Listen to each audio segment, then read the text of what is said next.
താമരശ്ശേരി ചുരത്തിൽ ഗതാഗത കുരുക്ക്. ചുരം 7-ാം വളവിൽ കണ്ടെയ്നർ ലോറി കുടുങ്ങി. ചുരം ഇറങ്ങി വന്ന ലോറിയാണ് എഞ്ചിൻ തകരാറിനെ തുടർന്ന് ഇപ്പോൾ കുടുങ്ങിയിരിക്കുന്നത്.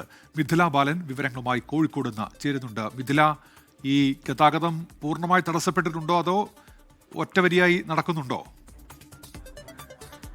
ഉന്മേഷ്, ചെറിയ വാഹനങ്ങൾ കടത്തിവിടുന്നുണ്ട്. 2:45-നാണ് ഇത്തരത്തിൽ കണ്ടെയ്നർ ലോറി കുടുങ്ങിയത്. ചുരം 7-ാം വളവിലാണ്. ചുരം ഇറങ്ങി വരുന്ന കണ്ടെയ്നർ ലോറിയാണ് എഞ്ചിൻ തകരാറിനെ തുടർന്ന് കുടുങ്ങിയിട്ടുള്ളത്. കഴിഞ്ഞ ദിവസങ്ങളിലെല്ലാം തന്നെ സമാനമായ സംഭവം അവിടെ ഉണ്ടായിരുന്നു. അടിക്കടി ഇത്തരത്തിൽ ഇപ്പോൾ ഗതാഗത കുരുക്ക് ഈ താമരശ്ശേരി ചുരത്തിൽ രൂക്ഷമായി ഉണ്ട് എന്ന് തന്നെയാണ് ആ ചുരം അധികൃതർ, ഒപ്പം തന്നെ ചുരം സംരക്ഷണ സമിതി പ്രവർത്തകരും പോലീസും എല്ലാം തന്നെ പറയുന്നത്. അടിക്കടി ഇത്തരം സംഭവങ്ങൾ ഉണ്ടാകുന്നു. വീണ്ടും ഇന്നിപ്പോൾ 7-ാം വളവിലാണ് ഇത്തരത്തിലുള്ള ഒരു വലിയ കണ്ടെയ്നർ ലോറി കുടുങ്ങിയിട്ടുള്ളത്. അത് മാറ്റാനുള്ള നടപടി അവിടെ നിന്നും ആരംഭിച്ചിട്ടുണ്ട്, പക്ഷേ മാറ്റാൻ കഴിഞ്ഞിട്ടില്ല. ചുരത്തിൽ ഗതാഗത കുരുക്കുണ്ട്. നേരത്തെ പറഞ്ഞതുപോലെ തന്നെ ചെറിയ വാഹനങ്ങളാണ് ഇപ്പോൾ കടത്തിവിടുന്നത്. വലിയ വാഹനങ്ങളൊന്നും തന്നെ കടത്തിവിടുന്നില്ല. ഉന്മേഷ്, മിഥില ബാലനാണ് വിവരങ്ങൾ നൽകിയത്.